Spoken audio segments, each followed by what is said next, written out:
pendonornya, dan itu bisa dilakukan 2 minggu sekali, malah tidak harus tunggu 3 bulan atau 60 hari, itu 2 minggu sudah bisa aferesis, jadi badannya tetap segar ya. Kemarin waktu zaman COVID ya, itu kan sering diminta plasma konvalesen ya, saya juga alhamdulillah jadi pendonor konvalesen ya. Sudah diminta Sarjito 2 kali, di PKU Jogja 1 kali, dan itu alhamdulillah sebagai Pak Faisal juga ya mantan konvalesen, plasmanya bagus ini ya. Apa? Ya itu kalau COVID dikena ya, itu alhamdulillah. Itu konvalesen itu dengan alatnya aferesis ya, alat yang lain nggak bisa dengan aferesis karena dia hanya diambil plasmanya saja ya, yang lain darahnya gimana, sel darah merah kembalikan lagi ke pendonor, jadi pendonornya nggak masalah.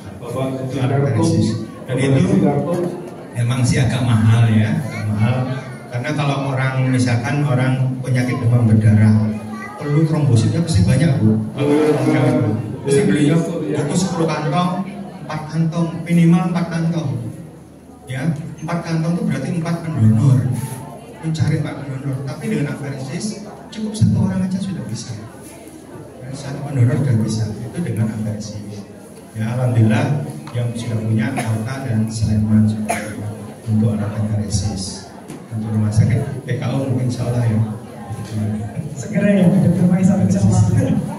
Ya jadi memang berarti donor aferesis ini memang sih agak mahal, tapi cepat ya dokter ya. Artinya kita tidak perlu mencari kesulitan donor, dengan 1 orang saja bisa langsung tertangani Bapak Ibu. Memang kasus demam berdarah memang baru tinggi ya, terutama di Yogyakarta ya dokter ya. Ya dokter, pertanyaan selanjutnya dokter, kira-kira secara umum kriteria seleksi donor itu seperti apa dok? Apakah mungkin ada simbah-simbah yang mungkin sudah umur di 70 tahun tapi pengen semangat donor, apa kira-kira masih bisa atau bagaimana? Ya, kalau kita prinsipnya di PMI, kalau di PMI kalau mau donor darah, pertama tuh aman buat pendonor dan aman buat pasien. Jadi dua-dua itu harus aman. Kalau aman pendonor, ya pendonornya harus memenuhi syarat. Pertama umurnya di atas 17 tahun. Kemudian tekanan darahnya juga harus normal. Kalau hipertensi jangan, ya enggak boleh kita. Ya. Kemudian HB-nya, ya, HB, ya. Kemudian HB-nya harus di atas 12,5. Ya, kalau semakin bagus. Ya. Kemudian apa, berat badan?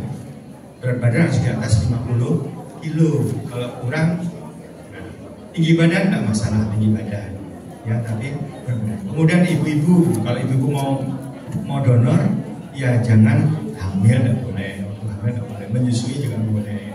Itu untuk menjaga keamanan ibu, ya jangan sampai itu jadi sakit malah ibu habis donor. Kemudian menstruasi juga nggak boleh, ya, itu dicek.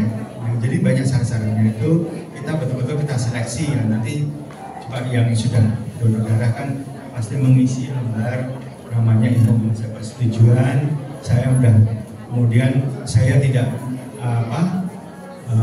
tidak minum obat, dan saya tidak punya penyakit. Gitu. Insya Allah kalau jadi pendonor, besoknya kok nggak ada telepon dari PMI, ya, kemudian tidak ada surat dari PMI, aman-aman aja. Artinya apa? Darah ibu tuh lolos, darah bawah ibu tuh lolos, dan itu betul-betul berarti lolos apa? Murni, darah yang bersih, tidak dihindari dari 4 penyakit infeksi, penyakit hepatitis, penyakit hepatitis A, hepatitis B, hepatitis C, HIV, dan penyakit sifilis.